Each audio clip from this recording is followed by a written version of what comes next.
Saudi Arabia or suspending them, and what are the implications of that? And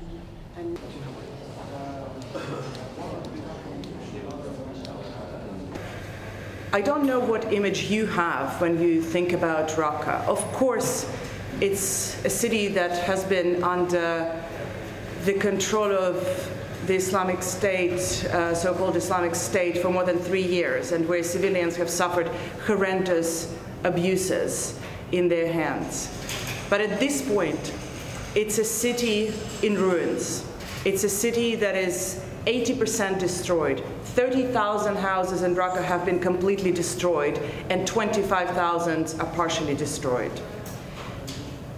It's a city where it appears there are more bodies underneath the ground than living souls.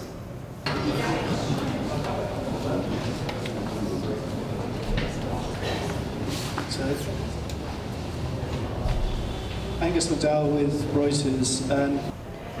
We spoke with the early recovery team. It's a tiny unit that currently digs out and buries the bodies.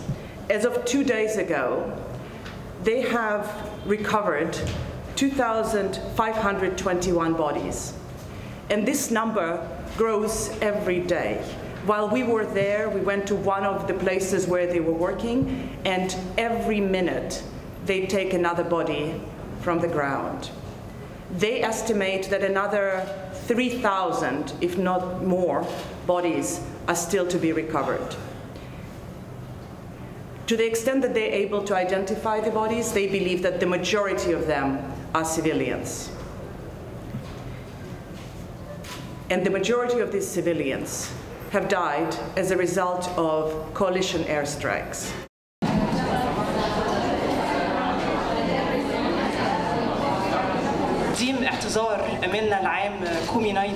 At this point, the coalition has only admitted 77 civilian deaths, and they still do not believe that these deaths have been unlawful.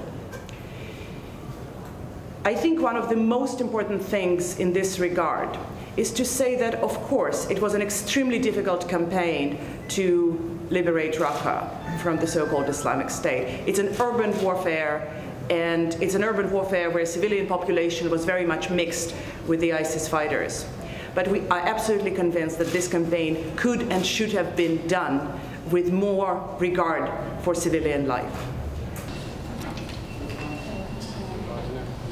72 hours is the deadline that has been given before the offensive begins.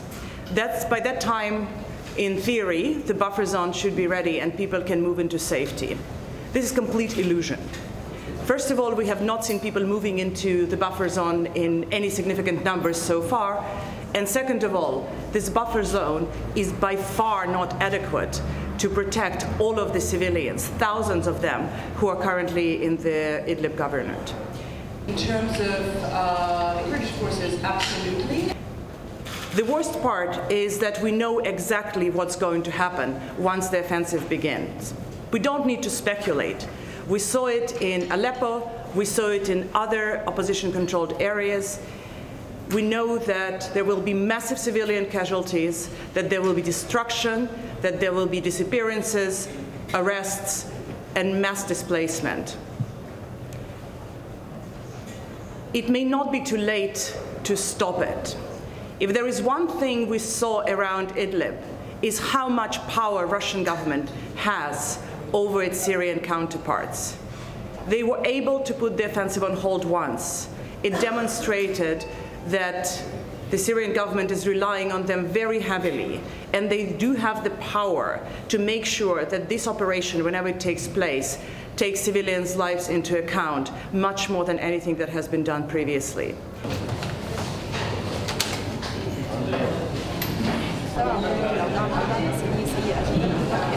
Strikes, but we raised these concerns with them.